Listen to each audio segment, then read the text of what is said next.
Can you hear me now? Now? Yes? Yes? Good, good. I wish my wife had a mute button. I'm just kidding. I'm just kidding. No, yeah, she doesn't talk to me.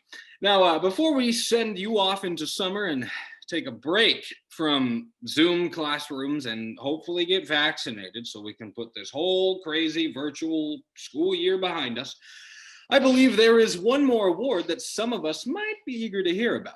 For 60 years, it has been the distinct honor of the school to invite you all to witness another academic year coming full circle. Of course, this is the 18th year that Briarbrook Academy has been among the 10 most elite private East Coast institutions in consideration for the Master of Academic/Artistic Dedication Scholarship.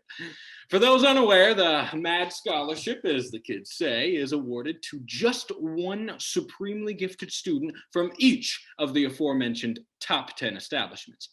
Now, if one lesson must be reaped through this contest, it is that success is earned, not given. Now, I'm going to hand off the pleasure to the incomparable Mrs. McFarland to reveal our potential MAAD men or women. So give it up for the superb, unparalleled, dedicated college counselor, the lovely Mrs. McFarland, to introduce for the final time our 3 students who have been representing our school for the last 6 months.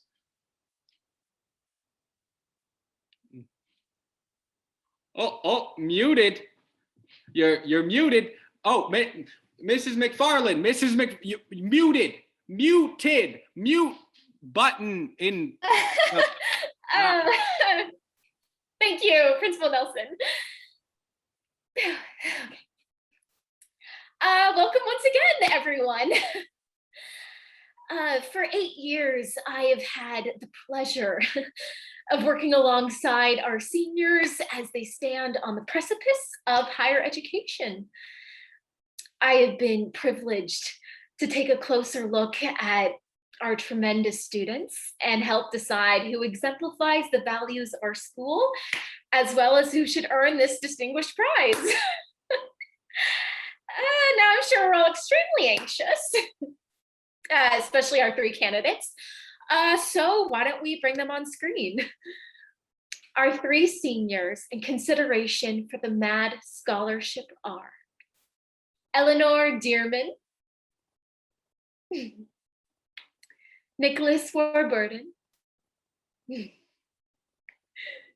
and Richard Adler. The 3 of you are standing, sitting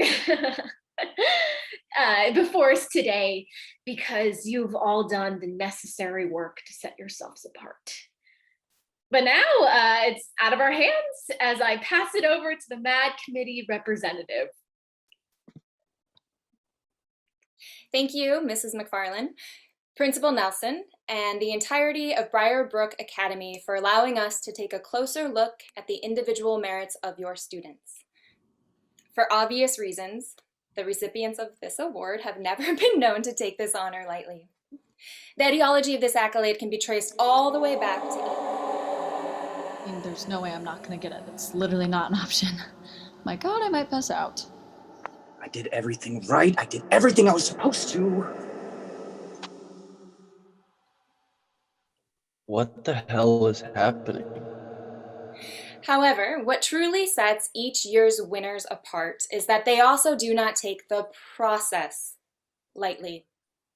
With that said, I believe that now is the time to announce the committee's final ruling for the beneficiary of the Master of Academic/Artistic Dedication Scholarship Award. And that seems like a delightfully precarious spot to pause. I'm sorry if that's annoying, but it's not like we're going to tell you the winner at the very beginning. Since it's 2021, I figure it's a lot more on brand to start out of order, and it's about the journey and not the destination. People my age actually say shit like that. I feel really bad for older people, anyone over the age of 25, for putting up with us rabid Gen Z folk. I imagine it's like trying to lure an adolescent raccoon out from your garage. Fortnite? Okay. TikTok? Justin Bieber? Oh no! Oh, so close! Ugh. Like any other Gen Z kid, I've deluded myself into thinking I'm a journalist because I have an Instagram and I'm never actually invited to hear things in person. But okay, I've been practicing my quintessentially 90s narration. See those three right there? That's who we're gonna focus on. You're probably wondering how they got there, but to understand that, we're gonna have to go all the way back to the beginning of this pandemic school year.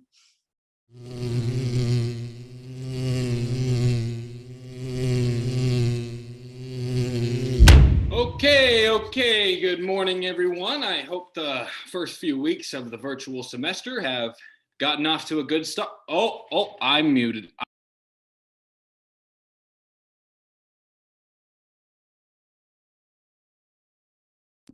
Well, I wasn't muted to begin with. Perfect. As my wife would say, nobody's listening anyway, Peter. I repeat, students, please remember to turn on your screens for class. The teacher needs to see your smiling faces.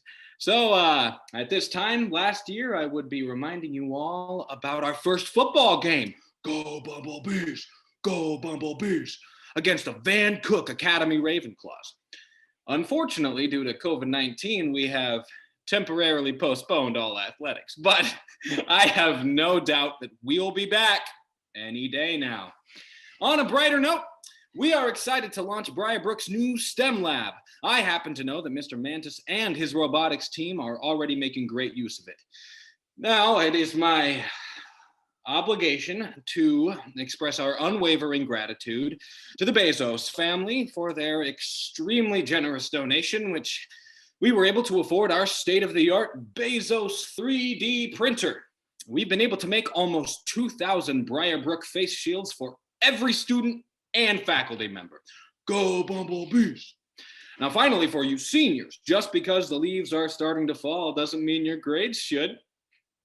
Anyway, as we adjust to these unprecedented times, we still should get to drink from the well of one of our most honored traditions in the form of announcing the 3 students chosen to be considered for the Master of Academic / Artistic Dedication Scholarship. Now, to catch the freshmen up, at the end of each school year, one stellar Briarbrook senior is elevated to the highest level of esteem in the form of the Briarbrook Cup, a cherished trophy whose past recipients include the founder of MySpace, the creator of avocado toast, and Steve Jobs, his great nephew. The winner will also be the subject of a feature article in the new Canaan Chronicle, and a modest boost of 50 G's in scholarship money. I'm going to hand off the pleasure now to the incomparable Mrs. McFarland to reveal our potential madmen or women. So give it up for the lovely Mrs. McFarland to introduce our select 3 students. Hey, I have to do individual interviews with each of the MAAD candidates for the Briarbrook Facebook page. So if you want to help out with your personal statement round, it's really, really good for that. We can do it now if you have a minute, but if you want it to be like more in depth, we can. Yeah, let's just do it right now. Yeah, I've got like 10 minutes now. Is that good enough? Yeah, sure. Yes. Yeah, let's just do it now. Like, yeah, that works better for me actually. So obviously I have to record this. You're okay with that, right? Of course. Yeah. Yeah. I mean, like, not everything needs to be on the record, right? Like, if I wanted you to turn it off. Oh, yeah, I guess it's just no one's ever asked that before. That cannot possibly be true. You see, privacy really isn't a thing anymore. People just like the illusion of privacy. It's all about having a gripping story. Isn't my gripping story how I worked my ass off for 4 years to be eligible for this scholarship? That's very cute, but no, maybe 15 years ago, it would have been enough. Like, okay, have you ever watched America's Got Talent or any reality competition show? Well, I have been known to write into the producers of The Voice to stop voting for contestants with the larynx of a drowning cat. Like, Simple yes would have been sufficient. okay, well, you literally asked me. The point is that it unfortunately is no longer enough to just have the merits and skill level. You need to get people on your side. You need to make people excited to vote for you. It's really more about the audience than the performer. I'm not a performer.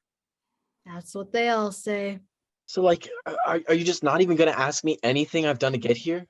Oh no, yeah, we can totally talk about that. It's just bragging is kind of not a good color anymore. Like if you're gonna list your accomplishments, it needs to be folded in with self-deprecating or sad thoughts that you've overcome. You know, like we can't just think that you're like proud of yourself. Okay, so should my platform be that my divorced parents were murdered in front of me, leaving me to raise my 6 younger siblings, one of whom gave me a kidney? I swear that is verbatim something a girl said on America's Got Talent. Just think about it a little bit. We all know your accomplishments, but what are the things we don't get to see or hear about on the Facebook page? You know, what's going to make people feel like they really know you? What do you struggle with? I don't struggle. I mean, I'd be more than happy to help you create your campaign image. Seriously, I can come over to your driveway anytime and we can just brainstorm and build on your brand. Oh, I was actually gonna ask you about that. Oh, okay. Yeah. Oh, actually? Of course. I'm all about telling a good story. The winning story. Your story. You deserve that scholarship and everyone knows it. And I can guarantee a victory for you in the first round. How amazing would it be to know the answer before it was even asked? Wait, what? Some people crave soft serve, I crave software. Oh, I mean, I probably won't need help, but what's your hourly rate again? I didn't realize friends charge friends. Oh, for sure. That's why if I didn't pay you, I'd feel guilty. Exactly. So it would be wrong of me to make you do it for free. Yeah, no, I don't think they do. So, what do I owe you? $100 an hour. Oh, I'll let my parents know. Thanks. Oh, that's so reasonable. Thank you. Time to tap into those bar mitzvah bonds. No worries. I got this. Thank you. No. Thank you.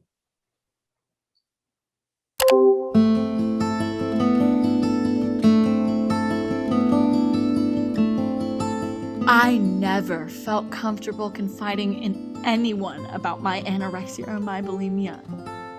But now I see why it's important to tell everyone what's really going.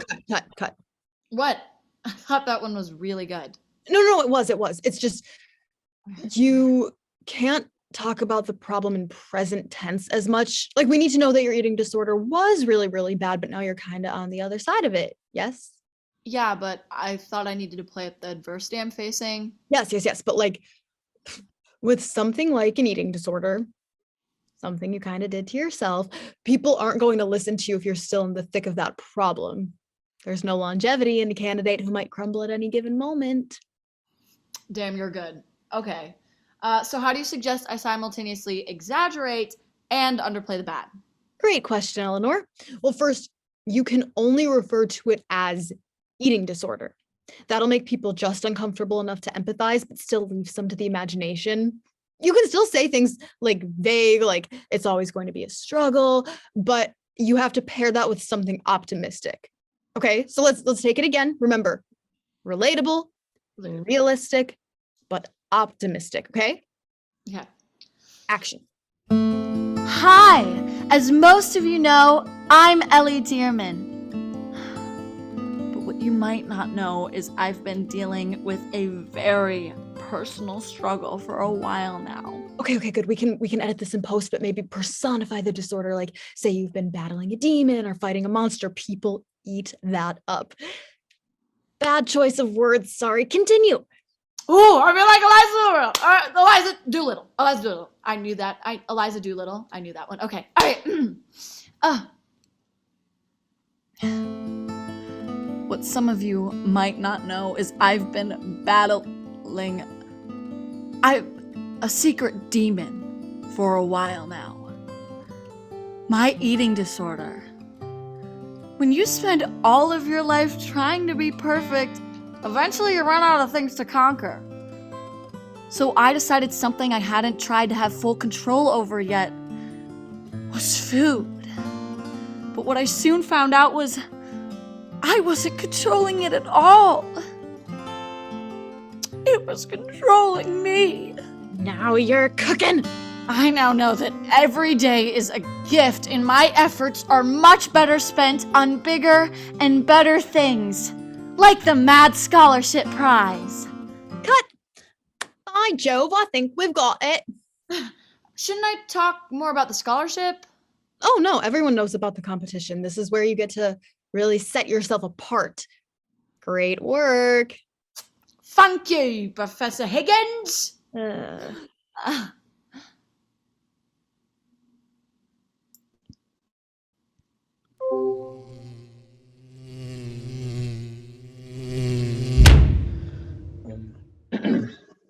Hi, I'm Richie Adler. Hold on. Can we pause for a second? I need to take a quick break. Sure. A quick break in the shape of a pill? You know you can talk to me about these things, right? I mean, if you can't open up to me, how do you expect to open up to everyone who's going to be watching this video?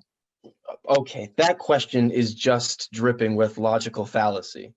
Wow, that's what happens when you choose to form a complete sentence? Okay, sorry. What should I say? The truth and a half. Why you had to go on the focus pills, if it was your choice, if you're dependent on them. I don't want anyone thinking I'm a dirty addict. They won't. You're a rich white Jewish kid. You're not wrong. Hold on a second.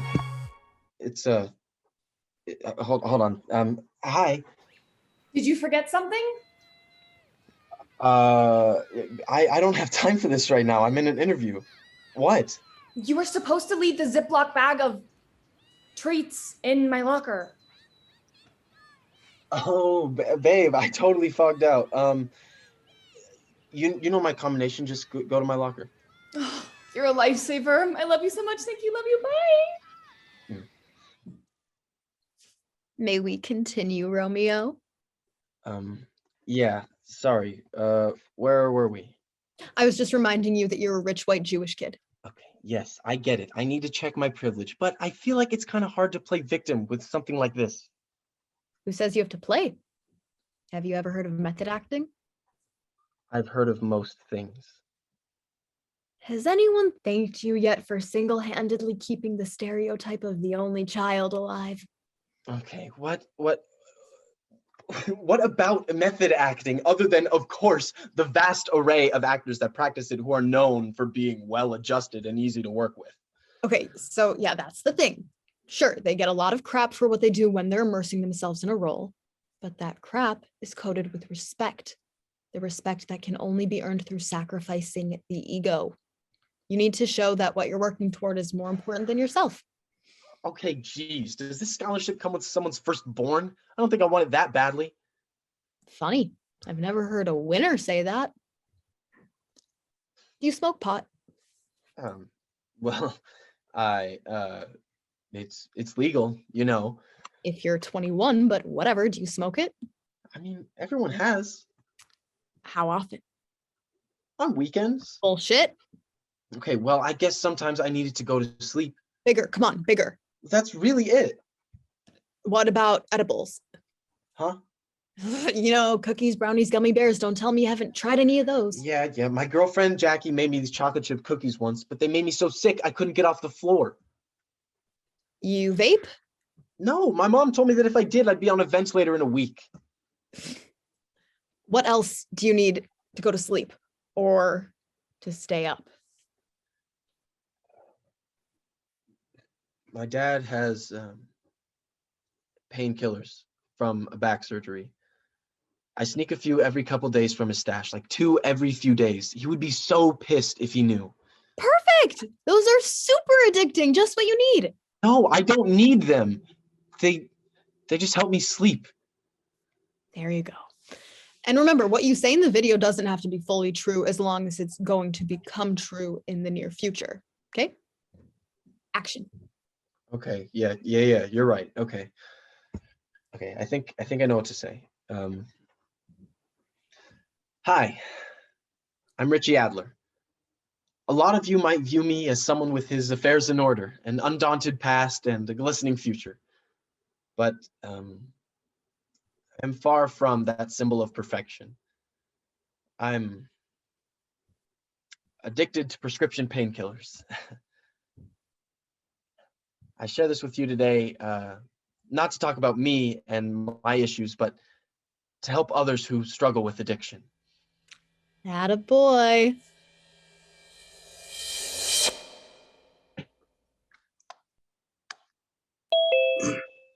Okay, Nikki, I sent you that script, so if you just want to read over it a few times before we start. Oh, hey, Steph, come to watch. Yep. Hey, Gabby, is it cool if Steph and I pop into a breakout room for a second to, really perfect this? Sure. If you think you can perfect your 5th grade reading level in 5 minutes. What the hell? Sorry, let me try that again. Sure. Why don't you two do that super inconspicuous thing you do with every big assignment and have a team huddle in the corner while Steph spoon feeds you the words syllable by syllable? Ugh, God, I wish I had stayed on the debate team because right now I want to so badly just fire off a really clever response that clears us. But I suddenly have forgotten 80% of the English language. And yet you felt the need to say that. Guys, chill. This is a good thing. Great, actually. Everyone loves a story of overcoming adversity, yes? There's a difference between overcoming adversity and being a freaking idiot. No, you're not. You're so smart. You are, Nikki. And you've gotten where you are all on your own. Never letting anyone into your struggle. Never asking a soul for help. Okay, you have more than made your point. Like, I'm genuinely asking you, do you script out what you're going to say to people? I can neither confirm nor deny. Oh my God, shut up. Steph. We were all thinking it. You guys are so cute. You should have a sitcom. Okay, really? Because I actually thought that we'd be really great as a podcast. But Oh my God, I cannot remember a time that I wasn't on the Zoom. Okay, you're right. Let's get back on track. Nikki, the key to getting people on your side is telling the truth and a half. You're gonna have to open up about your learning difficulties. Dyslexia. It is just dyslexia. Right. So you advocate for people overcoming the grip of just dyslexia and how you were able to get to where you are now. But I don't think there's room for Steph in that narrative. I kind of need to be part of it. I'm the one who does. Oh my God, Steph, keep Look, you'd up. still be that person, baby, but we have to keep it a secret, okay? Better than we kept it from Gabby. Honestly, don't feel bad that I noticed. I just happen to be one of like 7 people who can look up from their phone and not be at risk for toxic shock. We really can't have more people finding out about this. Hence why I am helping you. So why don't you have Stephanie translate that script for you, and then we can proceed to talking about everything you've accomplished all on your own. Hey, I'm rooting for you. Does that include me too? Because Oh my God, yes, but you are not making it easy.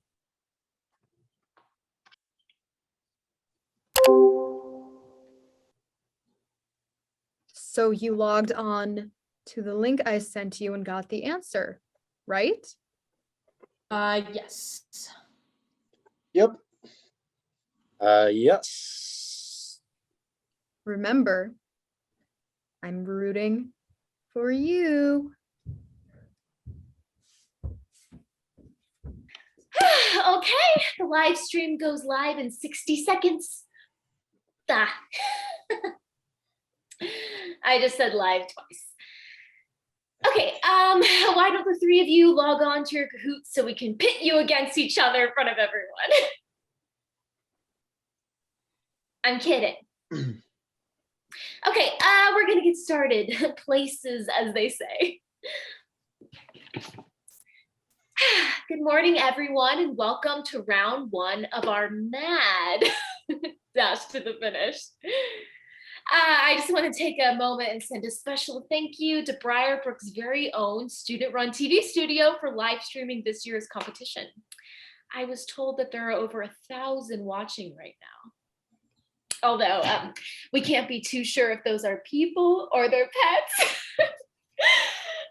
Okay, today our contestants will be establishing their level of acumen by answering a series of layered trivia questions.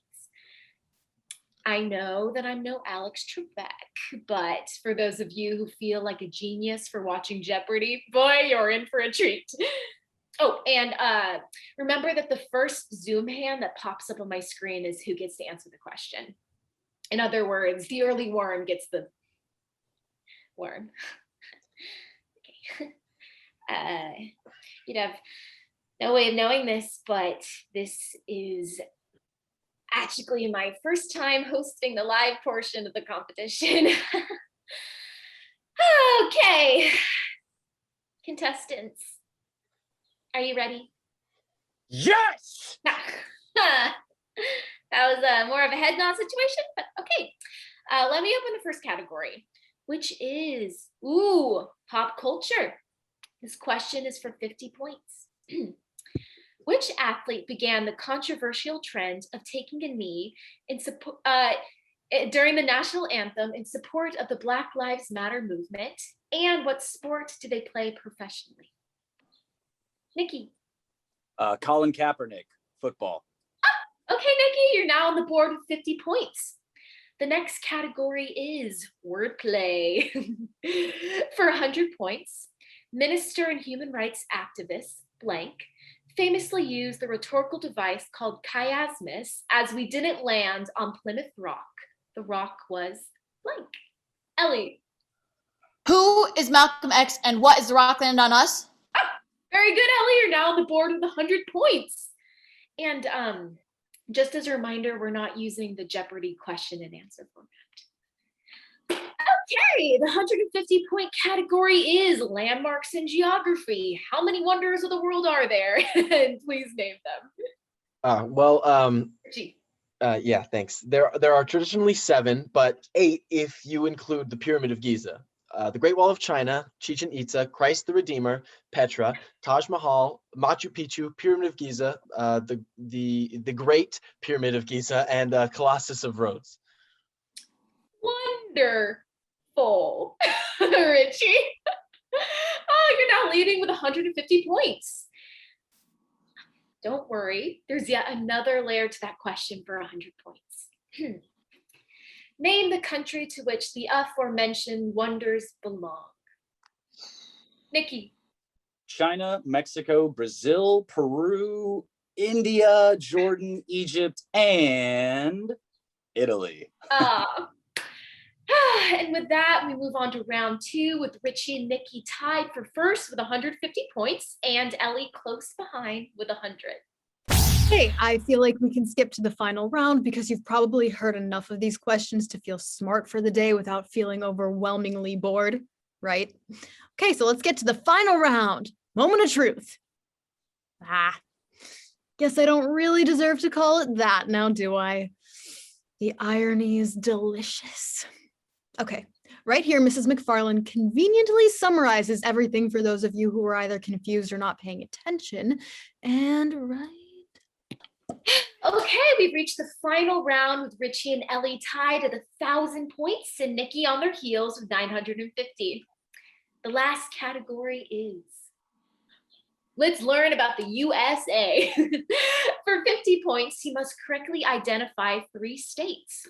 One pair both have the name of a month in their capital, as well as the other state as its capital were named for a woman. For all, you must provide the state name as well as the capital. You have 30 seconds. Richie. Well, no, could you repeat the question? Ellie. Oh gosh. Okay. Well, let's see. I mean, I'd go with Helena Montana, but not everyone considers Montana a female name. And then there's the one state, Maryland, Annapolis, Maryland. Oh gosh. Ooh, it's hot in here. Okay, so then the states with the months and the capitals would have to be Oh my God. Augusta, Maine, and Juneau, Alaska? There you have it, folks. Ellie Dearman has accumulated the most points in the trivia round. And just as a reminder, this round will be taken into larger consideration by the time the judges deliberate after the third round of the competition. Well done to you all, and I think I can speak for everyone in saying that the three of you mean business. Good job. So natural. Thanks. Oh, by the way, I knew all the answers to those questions anyway. Of course you did.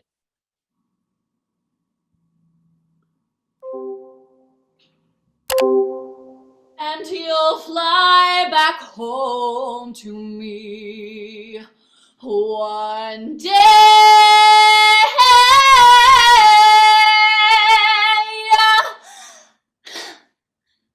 Not bad. I'd go as far as to say it was good. Thanks. Pride is a sin, Eleanor. Sorry, coach. So, would you say it's gotten better since last time, or? Definitely, but it's hard to tell since you've been pretty spot on the last few times you've run it. If you're asking me if it's good enough for these college auditions, I'd still say yes. Listen, performance schools, or really any school, is not a prize to be won, but a match to be made. As cliche as it's already become to say, what crazy times we're living in, it's really the best way to put it. Yeah. Expecting a good virtual audition is like expecting a high quality vegetarian meal at McDonald's. College auditions are already insane for any student, and this MAAD competition certainly isn't helping. There are a myriad of high caliber schools out there, and you will land exactly in the right place. Remember all the way back to sophomore year? Oh, Adelaide, guys, and dolls. Oh, yes, your comedic timing and authenticity were sublime. Ellie, it's been a pleasure watching you evolve, and I'm looking forward to seeing you take your final bow on Briarbrook stage, even if it's just virtual. Aw, gee, thanks. But unfortunately, as you know, I have nothing to do with these decisions. The best I can do at this point is write you one hell of a letter of recommendation. Okay, so I was actually going to ask you about that. Hi, Miss Cantonese. Do you have a minute to talk about the monologue assignment? That's so weird, because I could have sworn we were in the middle of a coaching session. Oh my gosh, I am so sorry. Okay, pipe down, save it for the stage. Hi, Penelope. Are you Zoom bombing to get more feedback from your performance? Well, yeah, so you know the monologue that I did last week, the comedy one? Yep, and remember how I said the edited version of Captain Quint from Jaws was not a strong choice for a comedic piece? Yeah, I sort of remember. I also told you if you want to have a virtual meeting, you will need to sign up on the doc, not just pop in whenever a thought dances into your brain. Today, I'm open right after school at 3:14 until 8. Nothing interferes with Dancing with the Stars. Yes, of course. I'm so sorry. Oh, not as sorry as you're going to be. One more thing. Have you decided on next year's musical yet? Not yet. I'll see you after school. Check the duck, Penelope, the duck. Please be Hamilton, please be Hamilton, please be Hamilton. Why do freshmen exist? Why does school end at 3:14? So, about it not being your decision. Does it really come down to choice as much as everyone says it does? I mean, you have to have the technique. You have to be good. But unfortunately, sometimes it can be really arbitrary. How arbitrary? As arbitrary as you not getting chosen because you look too much like the casting director's daughter who he stopped speaking to 3 years ago. You're not serious, right? I mean, I can't control that. It's like I don't have control over anything anymore. You have control over the effort you put in. And that is what sets you apart, since you were an annoying freshman. God, I genuinely forgot I was ever a freshman. Good thing I will always remember that for you. Now get out of here and log on to your exceedingly dull calculus class that you were also so annoyingly good at. And don't forget to text the Readers Theater group chat asking if next Thursday works for the Diary of Anne Frank read-through. Yes, you can be Anne Frank. Before you leave meeting, just remember one thing for me. Focus on controlling the things you can.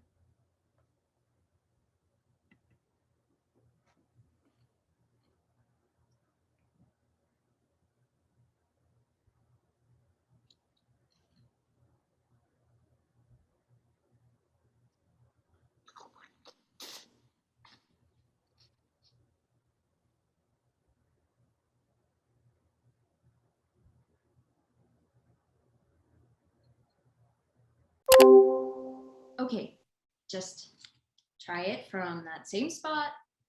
One more time, slowly, natural, just your charming self. Oh, okay. But there have been many times, recent times, in fact, that I nearly did succumb to that victim mindset. But you see, what sets Ellie, Richie, and myself apart is not our covering unmentionable. Coveted, unattainable. Thank you, baby. Coveted, unattainable perspective of character. Perfection of character. Perfection of character, but rather the grit and tenacity to push ourselves beyond limits that were set for us or against us. You see, we thrive off of proving people wrong. And so, if nothing else, this inevitable process. Nicky, invaluable.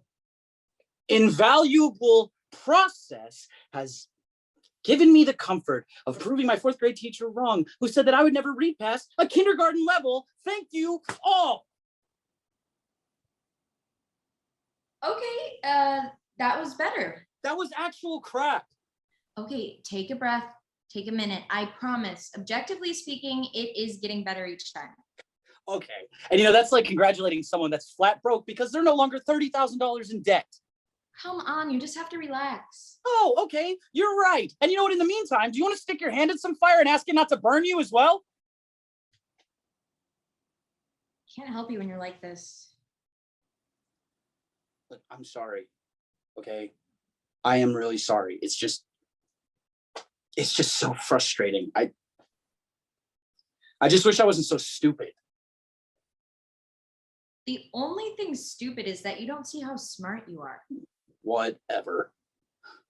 Nicky, don't you see you're the package? Do you remember when you got Principal Nelson to change his mind on the dress code? Or how you were the only white kid they wanted in the school brochure? Hey, I still earned that. See what I'm saying? You're the real deal. So what if your phonics suck? Look at Einstein, look at Spielberg, look at Keanu Reeves. Keanu. You know I love John Wick. My point is, you can read what counts. People. You make people want to help you. That's what I adore most about you. Not to mention those eyes of yours. I'd never let you fall. You got this, we got this. And with me at your side, There is nothing we can't do. I guess. Babe, once we win, you win, we are going to network our way through the Ivy League journey, step on every Zuckerberg wannabe along the way, and eventually take our act to the White House. Oh, the White House. The White House. Oh, did I interrupt my future president and vice president? Damn it, Mom. How do you always get this Zoom link? Well, a mother has her secrets. And who's got the time to traipse up and down the stairs just to spread the news of her fresh out of the oven cookies? So, how's the speech coming along? Well, it was going on better. It's going really great. It's going really, really great. I hope so, because we want Nicky in the best possible spot. Not that we need the prize money, obviously, but why not gild the resume, Lily? Do you have any more super helpful things to share before you pop out? As a matter of fact, President Grumpy, as good as my cookies are, they won't stay warm forever. I just figured you could use a break. We're just going to run through the speech a couple more times, okay? You're just like your father. May he rest in peace. Oh, he's alive, of course. He just took a nap instead of helping me clean the dishes. Oh my God, why won't this day end? Oh, you hush now. You'll give yourself an aneurysm. Now, run along before the cookies get cold and hard. Ooh, tea break. Too much coffee, BRB. Hey, Mom. Just a quick matter of business. Do you remember Gabby Bennett? Oh, the short one with the cute face? Oh, I always felt bad for her. Her father? Poor thing. Yeah, well, you see, she's actually been on Team Warburton from the start, and like she wants me to win, but in exchange for more promotion and help from her, she's gonna need a little boost. How much? About $3,000. Such an eccentric girl. Okay. Your father's checkbook is behind his golf clubs, as always. Just write it up and then put it on my side of the bed. I'll sign it later. Thank you, Mom. You can thank me when you win.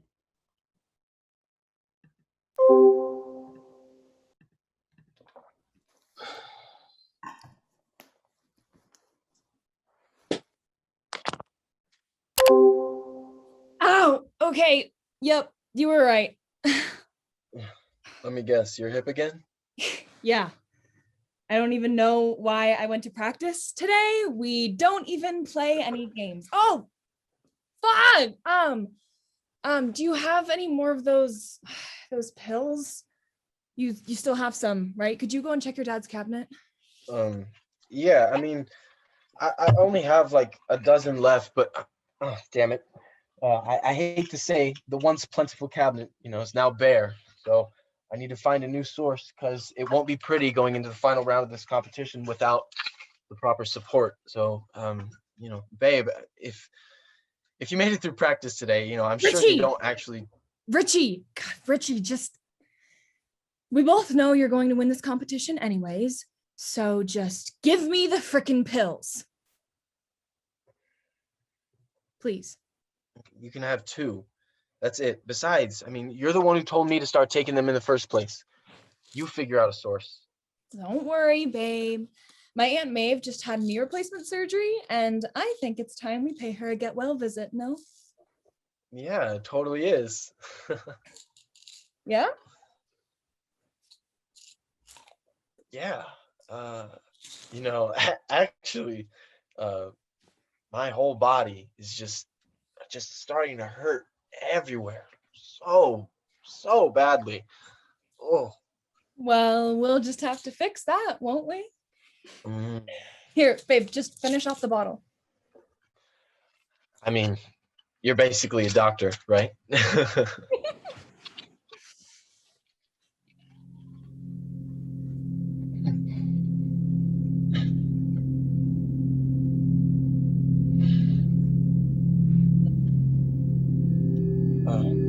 Hey, babe. Yeah? Let's for sure hit up your Aunt Maeve tonight. Okay.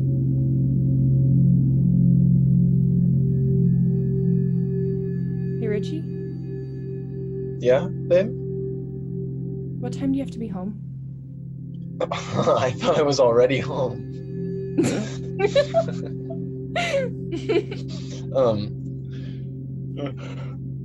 Let me just take a quick nap.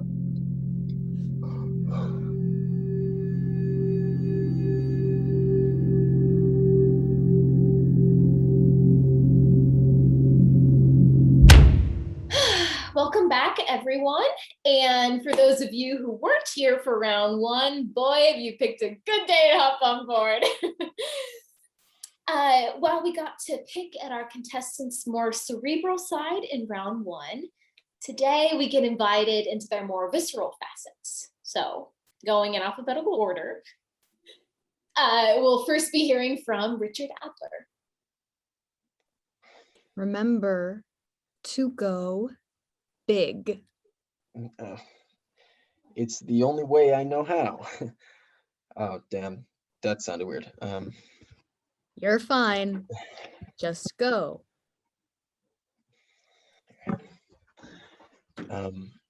Good morning, friends, family, and members of the MAAD committee. When given an opportunity as gargantuan as participating in this contest, you might think that I would need some reminding to be humble. In reality, I am constantly grappling with my shortcomings. When I was 10 years old, I was diagnosed with attention deficit hyperactivity disorder, modernly referred to as ADHD. Such an only child. As an only child, my parents were sure to intervene immediately. And what this soon came to mean for me was a deluge of pills. I was being prescribed this focus medication during such a formative time in my life that I have never built a solid foundation for my identity beyond ADHD. In my early years, I heavily resented my parents for this, and so I rebelled. Like most teenagers, I pushed them away, and I pushed the limits. I guess I knew I'd never get back to who I originally was, so the next best thing was to take it in the complete opposite direction. I wanted to get as far from myself as possible. What I'm about to admit is shameful, but I steadfastly believe that it is important to share. I began to rely on marijuana, which led me down a path to painkillers. It's a trope that many of us are all too familiar with, and I yearned so fastidiously to control something that the result of it was it controlling me. I am grateful and relieved to share that I haven't touched a substance that wasn't prescribed to me in 3 years and 2 months. Yeah. So while I have come to learn how precious life is, it is the potential that I find to be even more fragile and valuable. I'm honored that the school and the committee have recognized my potential to give me the chance to soar to new heights.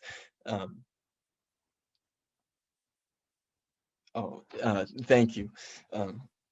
Yeah.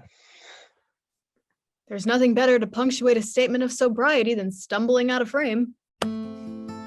It's in times like these, hearing Richie's story of bravery and authenticity, that I consider myself lucky, no, privileged to be standing alongside with him. Somebody give this girl an Oscar. But there was a time when I felt neither lucky nor privileged. For my first 3 years of high school, I battled a monster. A monster that unfortunately creeps its way into the mental closets of too many people in our society. This emotional parasite was my eating disorder. I'm glad that my esteemed colleague Richie brought up the notion of control versus control. It's a dialectic many of us straddle, sometimes for too long, and sometimes without even realizing it. When you spend all of your life trying to be perfect, eventually you run out of things to conquer. So I decided something I hadn't yet tried to have full control over was food.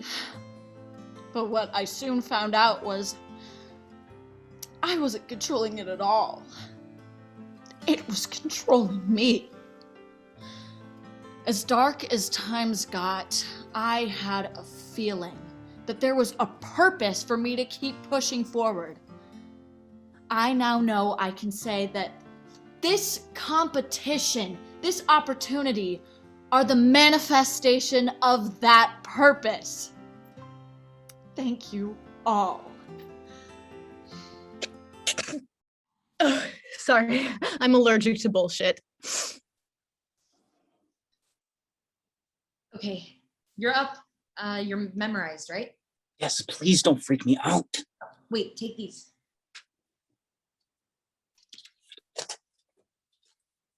It's blank. They're a prop, babe. Oh.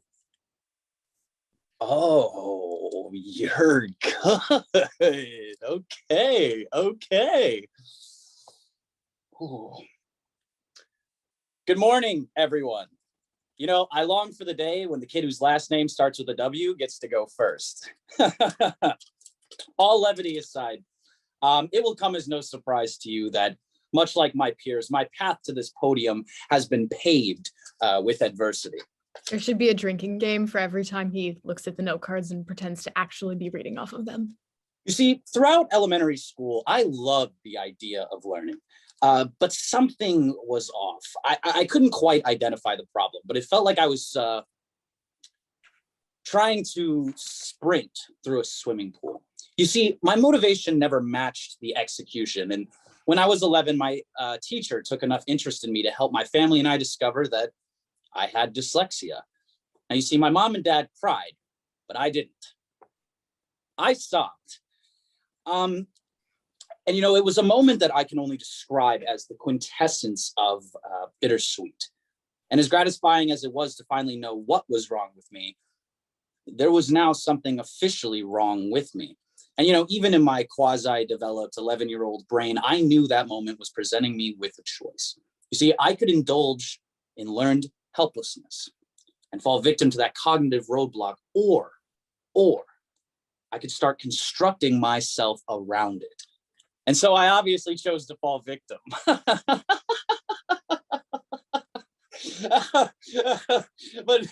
no. But there have been many times, recent times, in fact, that I nearly did succumb to that victim mindset.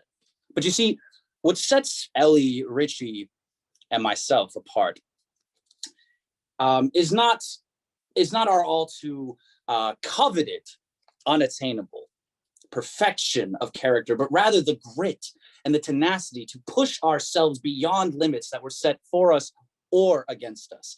You see, we thrive off of proving people wrong.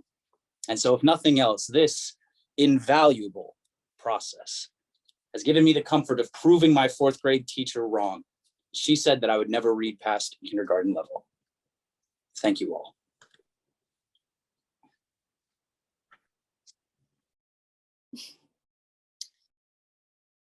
I'm speechless. But not enough to stop talking. Okay, let's give one more round of virtual applause to our three exceptionally brave and mature contestants.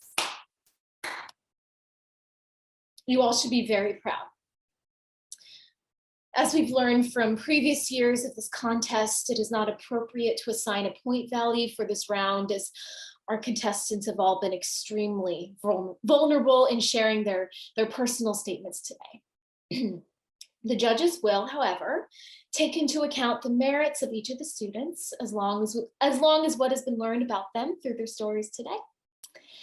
As we close today's round, we can now look forward to our final round, which we have crafted as a mystery round. I just said round thrice. This round will appear more as an open forum. So here's a student's worst nightmare, a test that you can't study for.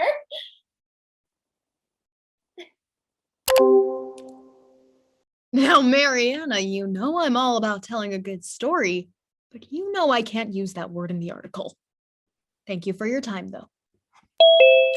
Ooh, Principal Nelson, welcome to the first virtual edition of In the Hallway. Is there anything you would like to say on the record about the MAAD competition or the contestants, other than the fact that a certain senior was somehow overlooked? No hard feelings. Oh gosh, am I gonna go viral? I mean, what normal teenager isn't spending their free time stalking the social media of a private school looking for the principal's input? Oh, Gabrielle, if only there was an award for rampant, unsolicited sarcasm. Thank you. Okay, well, back to the competition. Now, you know I don't pick favorites, but I have a pretty good feeling about Richie Adler. I subbed for his AP Calculus class when he was a sophomore, and he never fails to impress. He's got that effortless intelligence. So you don't think Nicky or Ellie have a shot? No. I mean, I do not think they don't have a shot. Nice syntax. No, I think all three students are very deserving of this award. So no, we'll put that down. Why aren't you putting that down? Because I've been recording the whole time. It's concerning that I didn't see that coming. Okay, thanks, Principal Nelson. I'll let you know when you've gone viral. Welcome everyone to the final round of the competition to determine which stellar student will be awarded the Master of Academics / Artistic Dedication Scholarship. It's hard to believe that this year's contest is already coming to a close. You know what they say. Time flies when you bring a clock on an airplane.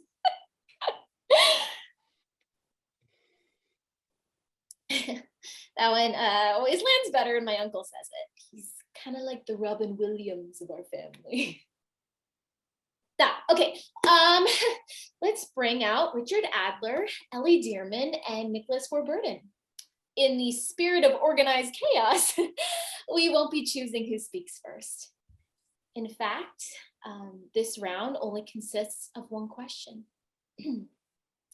Beyond the prize money, name recognition, and educational advantage, how would winning this award allow you to positively impact those who surround you?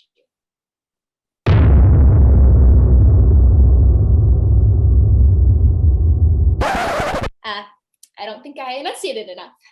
Sorry about that. How would winning this contest allow you to positively impact those who surround you?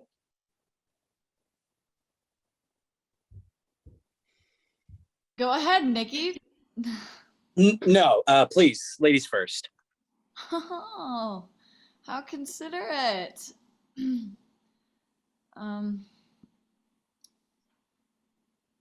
Sorry, I'm just trying to think of one of the many answers I have for. Well, as an aspiring theater artist, I plan to be a steadily working professional by the time I'm 25. Attaining such recognition will undoubtedly yield an immense amount of responsibility onto me. Being on stage, it is my obligation to bare my soul to my audience. When I put on my stage makeup, some say that I'm masking myself beneath the artifice, when in reality, I'm welcoming my spirit to as many versions of myself as I possibly can. And believe me, I know what it's like to want to mask and hide every bit of myself. As somebody that struggled with an eating disorder, and that was once a daily reality for me. But being a part of this competition has taught me that it isn't just about me anymore. Some say that if they can impact just one person in a crowd, they will have succeeded. Not me. I will devote my soul to my fans till I can walk away saying I've impacted them all. Thank you, Ellie. Richie, would you mind continuing for us?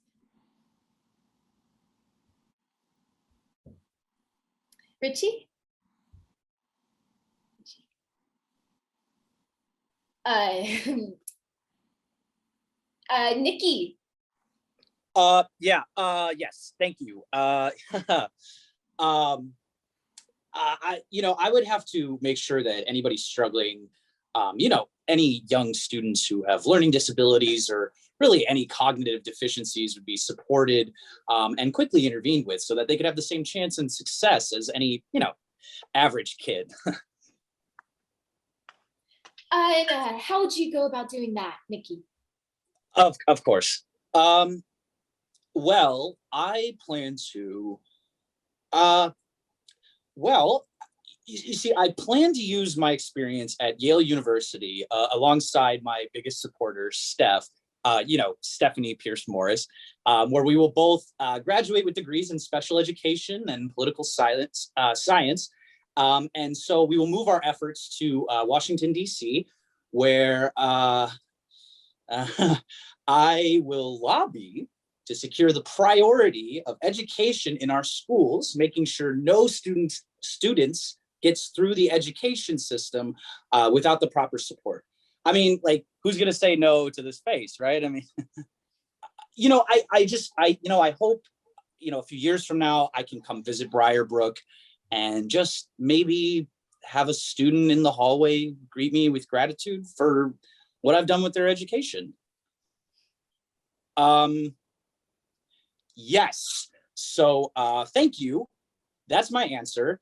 Before I begin to ramble incoherently. Too late.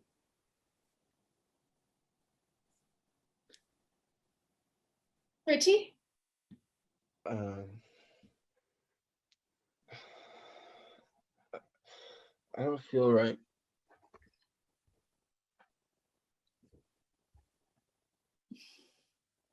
Way to rise to the occasion, Richie boy. Okay then. Now that our contestants have gotten a chance to make their initial statements, we can now go around once again and say any other closing remarks you feel you might need to get out there for the sake of this entire competition. Okay. I should have done that moments earlier, so I apologize. Don't underestimate my IT skills. I think we can all agree that that was equally, if not more painful than having your wisdom teeth removed without anesthesia. Did you happen to pick up on the fact that this was the first time they were expected to think critically about someone other than themselves? Yeah, it would be pretty hard not to pick up on it after watching that. That was their last chance to show how stellar and deserving they are of the Master of Academic/Artistic Dedication Scholarship. When this first started, I could see it going either way. But after that, I can see it going either way for a very different reason. Okay, so remember at the beginning when I interrupted right before we found out the results of the contest? Even without looking at your anesthetized faces, I can tell that half of you do not, in fact, remember. It's okay. It's not your fault that attention spans are extinct and I'm not a video of a cat having a bad dream. I'll just reset the scene for you. Okay, so Ellie would have been there. Richie, Nicky. I'll say what we're all thinking. Listening to Principal Nelson is like listening to an audiobook of someone trying to describe the color beige. So I'll just skip forward as much as I can.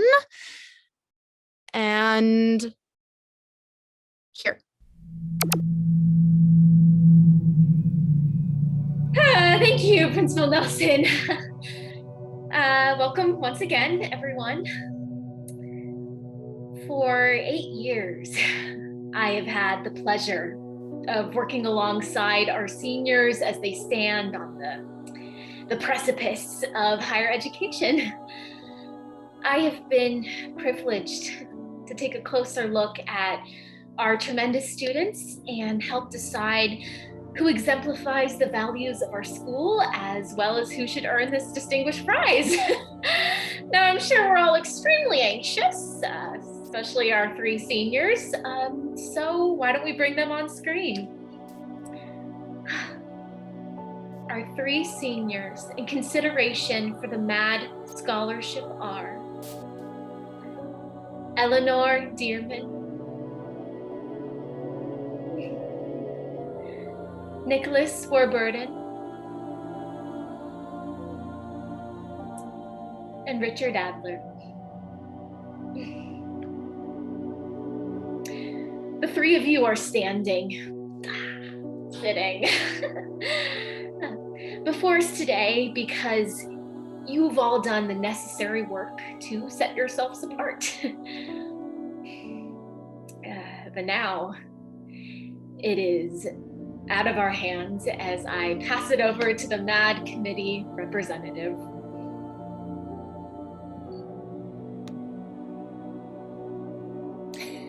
Thank you, Mrs. McFarland, Principal Nelson, and the entirety of Briarbrook Academy for allowing us to take a closer look at the individual merits of your students. For obvious reasons, the recipients of this award have never been known to take this honor lightly. The etiology of this accolade can be traced all the way back to 1826. I mean, there's no way I'm not gonna get it. It's literally not an option. Oh my god, I might pass out. I did everything right. I did everything I was supposed to. What the hell is happening? However, what truly sets each year's winners apart is that they also do not take the process lightly. With that said, I believe that now is the time to announce the committee's final ruling for the beneficiary of the Master of Academic/Artistic Dedication Scholarship Award. Unfortunately, due to a myriad of disturbing details that have been brought to the committee's attention, we have reached the consensus that it would not be appropriate to award anyone this year. I certainly do not relish saying this, and it was by no means an easy decision to come by. Never would I have imagined that Briarbrook, of all institutions, could even be affiliated with such a scandal. This mockery has cast an indelible shadow over Briarbrook. I wish I knew how to reverse this disgrace, but no amount of money or reputation can repair this. It is in situations like this that we are given a rare opportunity to pause and reflect. We must ask ourselves if this was solely the fault of the students, or if even more sadly, they felt trapped by the pressures of their circumstances to cut corners, to seek a hollow finished product rather than a rich process. If you can't answer for yourself why you are doing something, then it would be a disservice to yourself to proceed with that endeavor.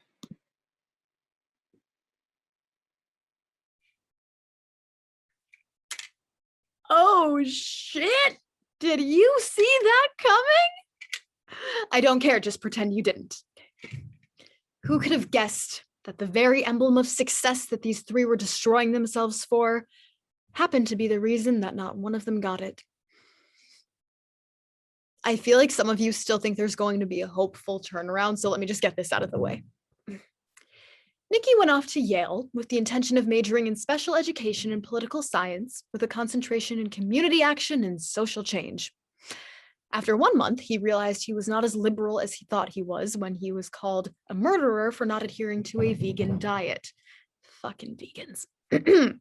He then wanted to become a teacher, but figured that wouldn't be lucrative enough for how much work it would take, so he switched his major to behavioral psychology and learning disabilities. His first semester was riddled with academic probation notices, so it did not escape him how fortunate he really was. It obviously took him a minute to adjust to producing quality work without Steph, But now that he has earned that feeling for himself, he's never going to let it go. Don't worry, his mom still finds a passive-aggressive way to call him an idiot every week on their phone call.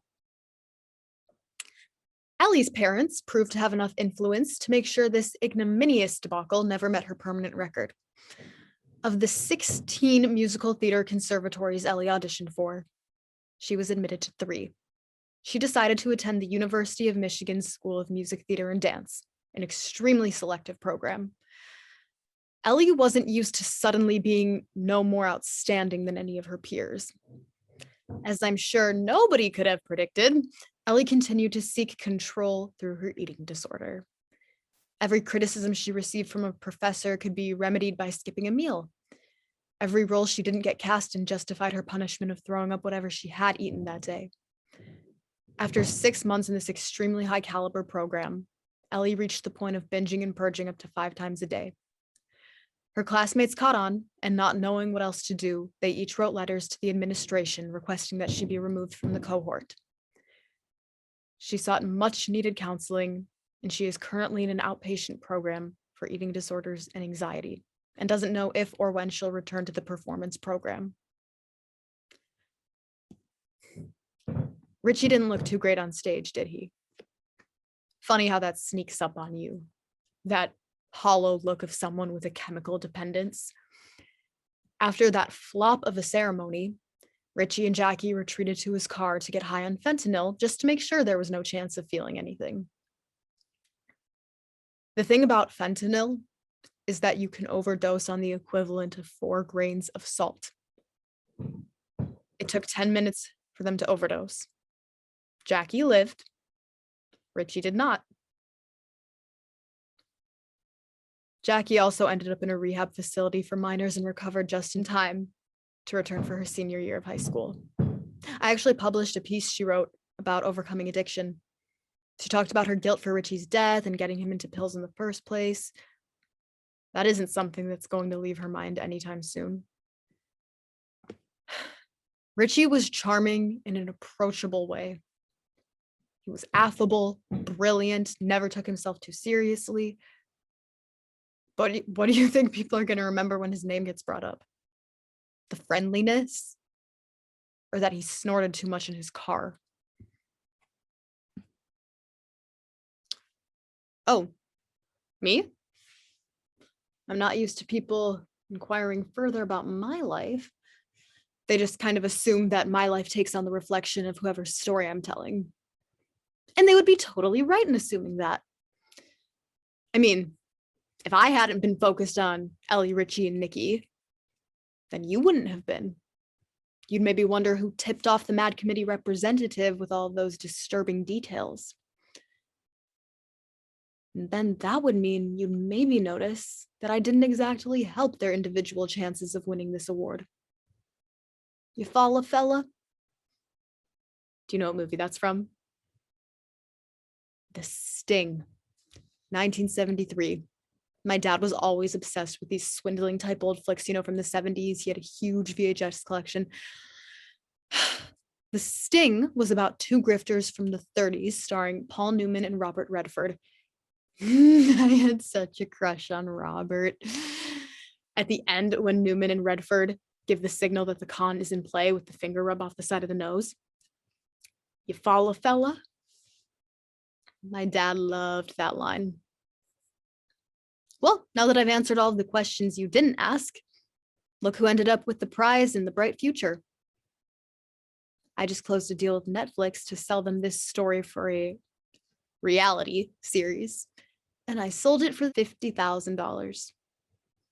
That sort of beats being in the local paper. If only my dad were around to see my con, he'd be proud.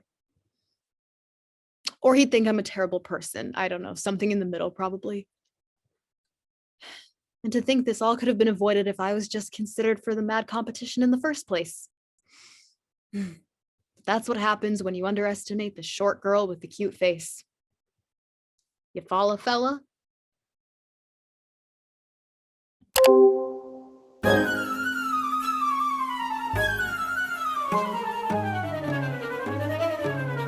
The bees go buzzing one by one, hurrah, hurrah. The bees go buzzing one by one, hurrah, hurrah. The bees go buzzing one by one, the little one stops to have some fun.